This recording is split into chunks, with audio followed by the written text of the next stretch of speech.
I had been a fight coordinator for the Galactic Combat League for 17 cycles, and I thought I had seen everything. Every species, every fighting style, every cheap trick and desperate move that sentient beings could pull when credits and pride were on the line. But nothing, absolutely nothing, prepared me for the day a human walked into Sector 9's underground arena. My name is Vekk, and I run the betting pools on Station Helios 7. It is not glamorous work, but it pays well enough to keep my 3 mates fed and my offspring in decent education pods. The fighting pits here are technically illegal, but everyone knows the station commander takes his cut, so we operate in that lovely grey area where morals go to die and entertainment thrives. The champion that season was a Kryntar, named Dax. If you have never seen a Kryntar, picture 8 feet of pure muscle covered in scales that could deflect plasma rounds, with 4 arms that could crush steel, and a tail that had hospitalized more fighters than I could count. Dax had held the title for 2 full cycles. 2 cycles? In arena fighting, that might as well be an eternity. He had fought 63 matches without a single loss, not even a close call. Most fights ended in under 30 seconds. The thing about Dax was not just his physical superiority, it was his speed. Despite being built like a cargo hauler, he moved like electricity. Fighters would step into the ring confident, trained, ready, and then Dax would move. Just once. That single motion usually determined everything. I had seen him break a Thoraxian's exoskeleton with one backhanded slap. I had watched him dodge a Valorian's neural whip, something that moved faster than most species could even perceive, and counter with a tail sweep that sent his opponent into the reinforced walls hard enough to crack them. The bookies loved him. Predictable wins meant controlled payouts. The crowd loved him because he gave them blood and spectacle. And Dax, well, Dax loved the attention and the credits that came with it. So when a human registered for a match against him, I actually laughed out loud. The registration came through my datapad during morning shift. Species human. Homeworld Earth. Name Marcus Flynn. Weight class middleweight. Previous fight record 0. I called up my assistant, a nervous little pilthick named Reese. Did you process this registration? Reese's eye stalks quivered, which meant he was either scared or confused.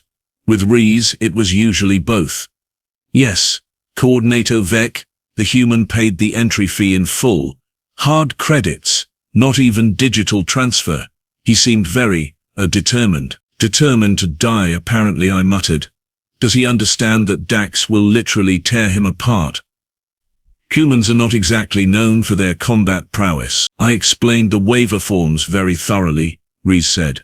He just smiled and said something about how everyone has a plan until they get punched in the face. I pulled up everything I could find on humans. They were relative newcomers to galactic society, only about 40 cycles since first contact. From a backwater planet in an unremarkable system. No natural armor, no venom, no redundant organs, no enhanced sensory capabilities. They were not even particularly strong by galactic standards.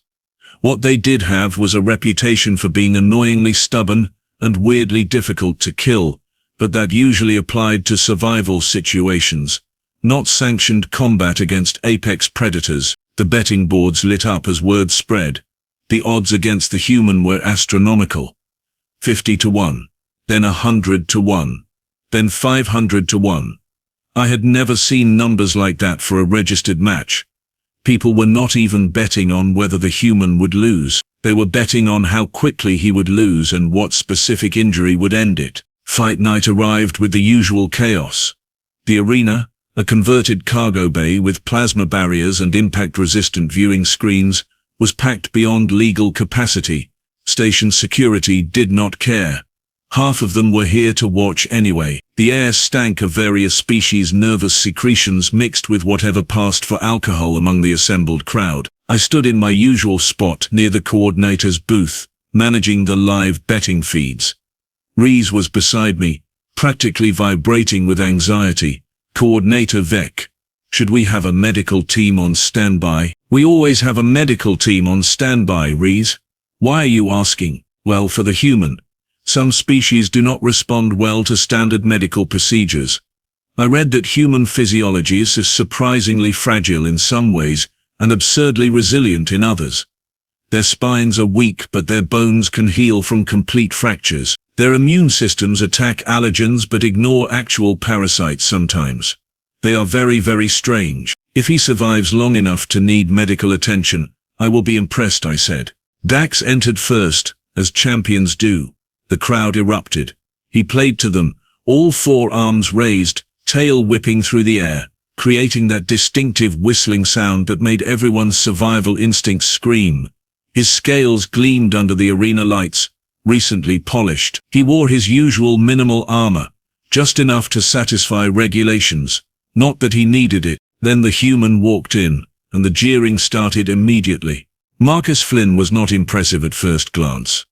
He stood maybe 6 feet tall, which was short by arena standards.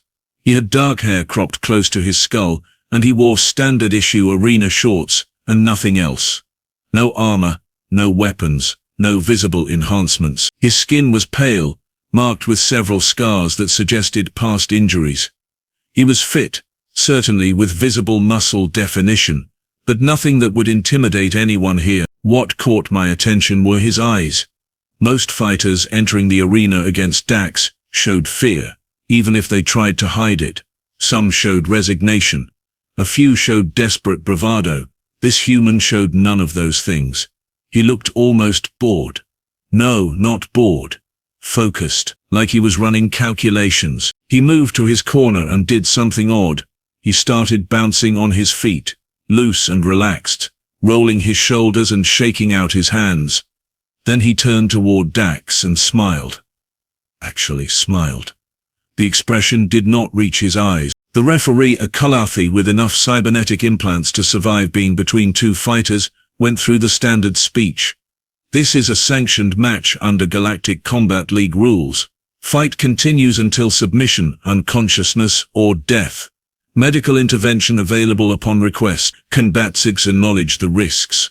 Acknowledge. Dax rumbled his acknowledgement, a sound that resonated through the floor. Marcus just nodded and said, "Yeah, sure, let's do this." The Kalathi retreated quickly.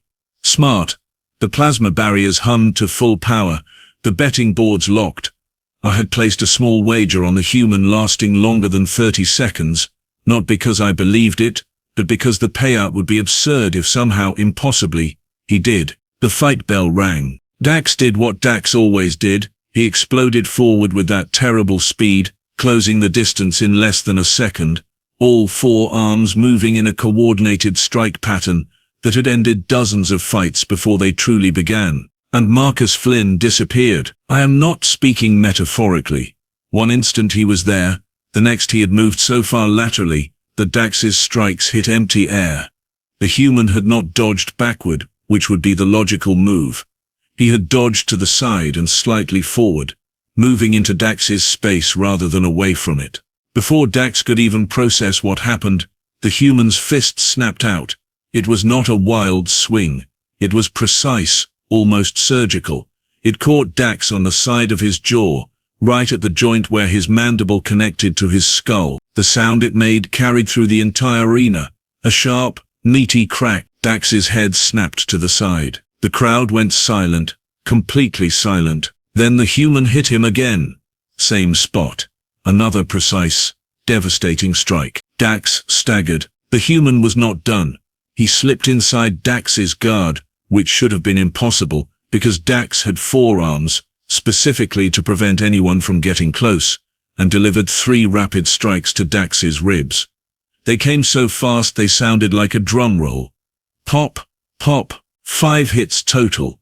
5 hits landed before Dax even realized he had been hit once. I stood there with my mouth hanging open, which for my species involves 3 separate jaw sections unlocking. Rees made a sound like a deflating pressure valve. Dax finally reacted, rage overriding shock. He swung all 4 arms in a devastating area of effect attack that should have caught anything within 6 feet. The human ducked under the high swings, rolled under the low ones, and came up inside Dax's guard again. This time he drove his elbow into the nerve cluster at the base of Dax's neck, a target most species did not even know existed on Kryntar. Dax roared, a sound of pain mixed with fury. His tail whipped around fast enough to shear through metal. The human jumped. Actually jumped straight up, easily clearing the tail sweep, and while he was in the air, completely airborne with no leverage, he twisted and kicked Dax in the throat. The champion of Sector 9, the undefeated monster who had crushed 63 opponents, fell to one knee. The crowd exploded, not in cheers or boos, but in confused, shocked noise. This was not supposed to happen. This could not happen. The universe did not work this way. Dax climbed back to his feet, and for the first time in 2 cycles, I saw something in his eyes that I had never seen before. Uncertainty. He approached more cautiously now, all 4 arms up in a defensive posture, tail coiled and ready. The human just kept bouncing on his feet, hands up, that same focused expression on his face. He was breathing hard but not gasping, sweating but not exhausted. Then he did something that made absolutely no sense. He spoke. "Come on then," Marcus said, his voice clear despite the arena noise. "Everyone says you are fast. Show me fast." It was an obvious taunt. Dax should have ignored it. Champions do not fall for psychological games. Dax charged. This time he used strategy. He feinted with his upper arms while his lower arms came in from the sides, and his tail swept low. It was a move that covered every possible escape route. A perfect trap. The human did not try to escape. He stepped forward into the charge, closer than any sane being would go, and drove his fist straight into Dax's solar plexus, with enough force that I heard the air explode out of the champion's lungs even from 50 feet away. Dax doubled over, and the human grabbed one of his arms, the upper left one, and did something with his body weight and leverage that made Dax flip completely over. The champion crashed onto his back with enough force to crack the reinforced flooring. Before Dax could recover, the human was on him. Not for more strikes, but he had Dax's arm locked in some kind of hold, his legs wrapped around it, pulling it backward at an angle that joints should not. "Tap out," Marcus said, his voice calm. "Tap out now or I break it." Dax tried to use his other 3 arms to grab the human, to pull him off, but the angle was wrong and Marcus had positioned himself perfectly. Every time Dax moved, the pressure on his locked arm increased. I saw the exact moment Dax realized he was going to lose. His free hand slapped the mat 3 times. The submission signal. The referee rushed in. The plasma barriers powered down.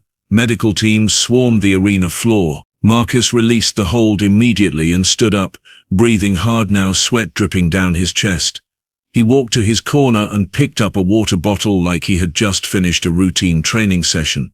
Not ended a 2-cycle championship reign in under 3 minutes. The betting boards were going absolutely insane. Credits were transferring in amounts that would probably crash the local economy. Rees looked like he might actually faint. I just stared at the human, trying to process what I had just witnessed. Dax was helped to his feet by the medical team. His pride was hurt more than his body, though that arm would need serious attention. He looked across the arena at Marcus, and I saw something I never expected. Respect. The human noticed. He nodded at Dax, one warrior to another. That was when I realized something that should have been obvious from the start. This was not Marcus Flynn's first fight. Not even close.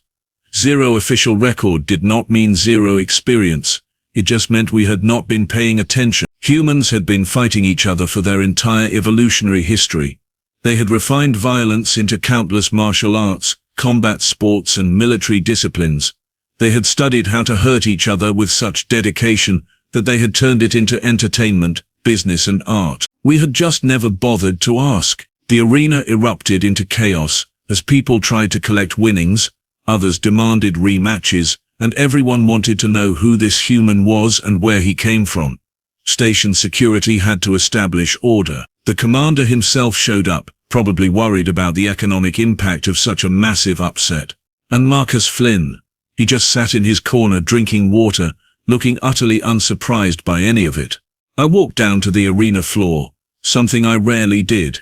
I needed to understand. I needed to know. That was quite a performance, I said, approaching his corner carefully. Marcus looked up at me. Up close. I could see old scars on his knuckles, around his eyes, on his ribs.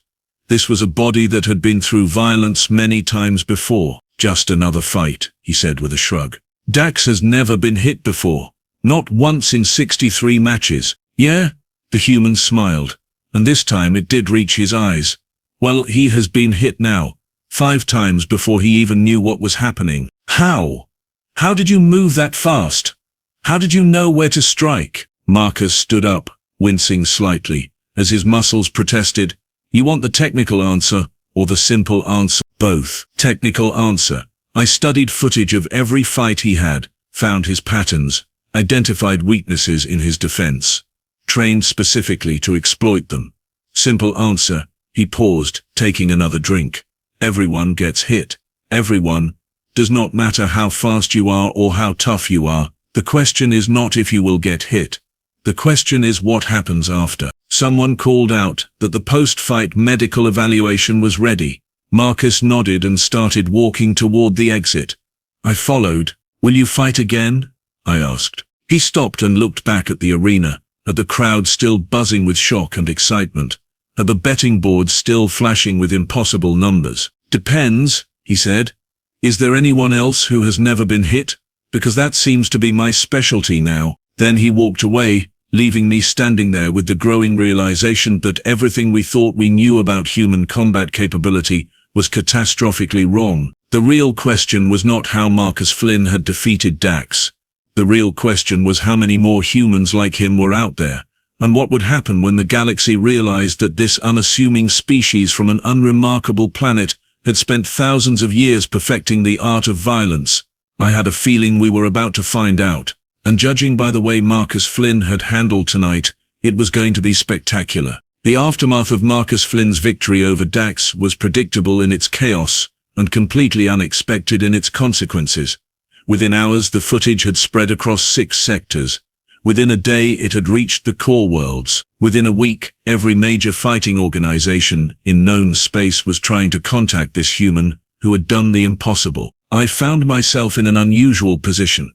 As the fight coordinator who had allowed the match to happen, I was simultaneously a genius for creating the most talked about bout in recent history, and an idiot for not anticipating the financial chaos it would cause. The station commander called me into his office 3 times. The first time to yell at me for breaking the local economy.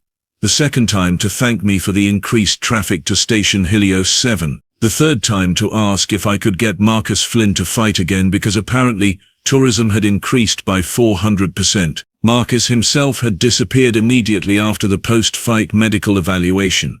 The human had no serious injuries, just some bruised knuckles and muscle fatigue.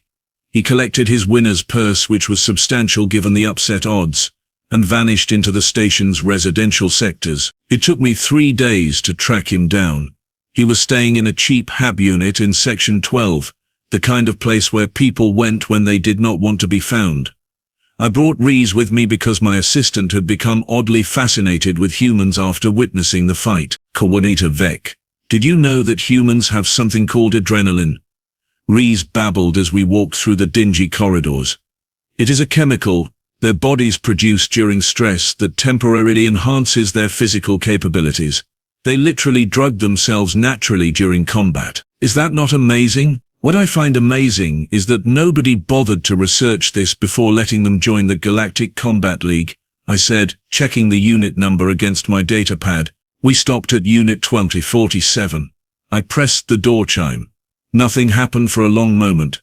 Then the door slid open to reveal Marcus Flynn wearing simple civilian clothes and eating something that looked disturbingly like compressed protein rations. Let me guess, he said around a mouthful of food. You want me to fight again? May we come in? I asked. He shrugged and stepped aside. The hab unit was tiny, barely large enough for the narrow bed, small table and basic facilities. There were no personal items visible, except for a worn bag in the corner and what looked like hand wraps hanging on a hook. Not exactly living like a champion, I observed. Do not need much, Marcus said, sitting on the edge of the bed. Besides, I have been poor before. This is comfortable enough. Reese was staring at the human with his eye stalks fully extended, which was his species' equivalent of rapt attention.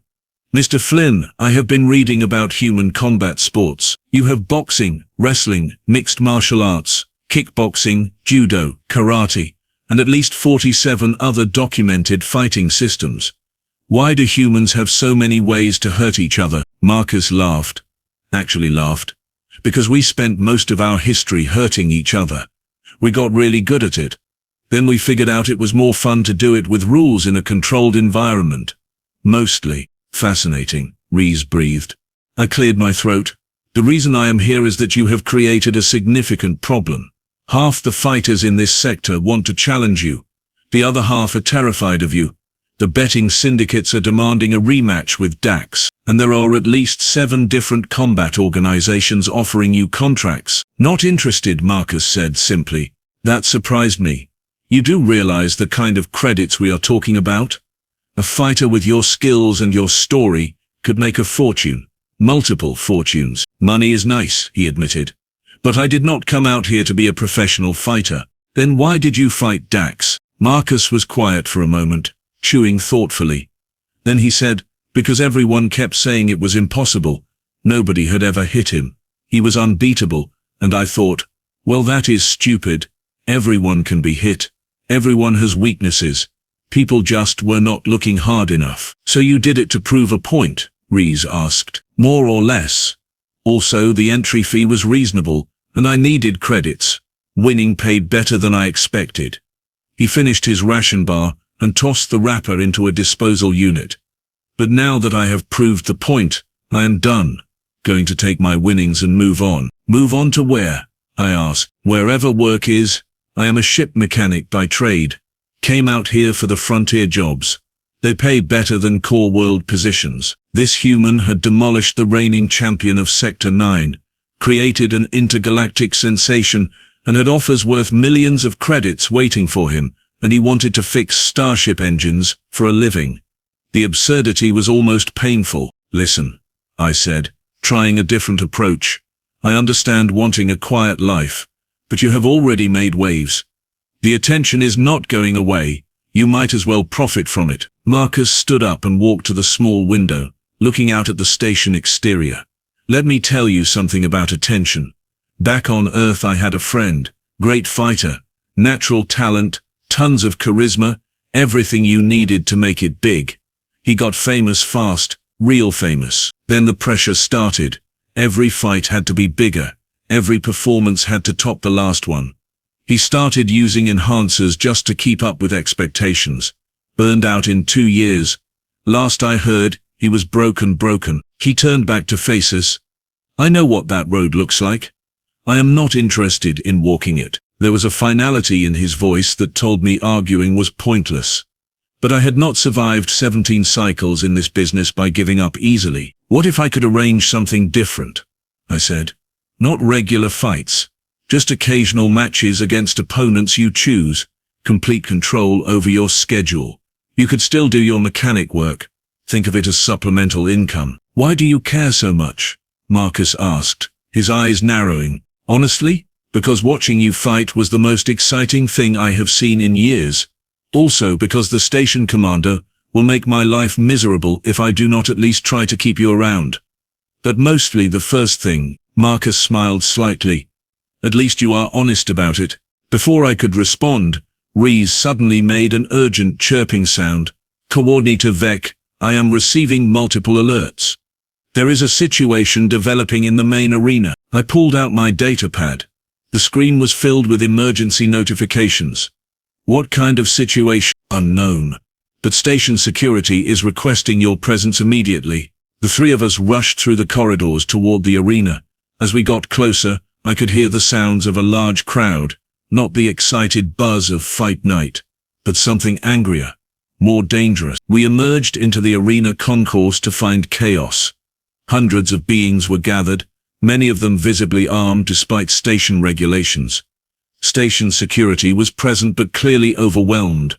In the center of it all, standing on an improvised platform, was Dax. The Kryntar champion looked different. Not physically. He had healed quickly from his injuries, but his demeanor had changed. He stood tall, all 4 arms crossed, his tail moving in slow, controlled sweeps. When he saw us approaching, His eyes locked onto Marcus. "There he is," someone in the crowd shouted. The human, the mob's attention swiveled toward us with frightening speed. I instinctively moved in front of Marcus, not that my body would provide much protection. Reese made himself as small as possible, but Marcus just walked forward calmly, moving past me like he did not have a care in the world. He stopped about 20 feet from the platform and looked up at Dax. "You have got something to say?" Marcus called out. The crowd quieted. Dax stared down at the human for a long moment, then spoke. His voice was surprisingly clear, lacking the rage I had expected. "You beat me fairly, I accept that, but you did more than just beat me. You exposed something that everyone here now realizes.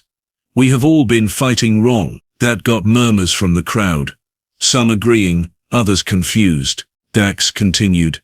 "I relied on my natural advantages, my speed, my strength, my biology. I never truly trained. I never studied my opponents beyond basic threat assessment. I won because I was physically superior, not because I was a better fighter. You showed me that." He paused, then descended from the platform. The crowd parted as he walked directly toward Marcus. I tensed, ready for violence, but Dax stopped at a respectful distance. "Teach me," the Kryntar said. The arena went completely silent. Marcus raised an eyebrow. "Teach you what?" "How to fight.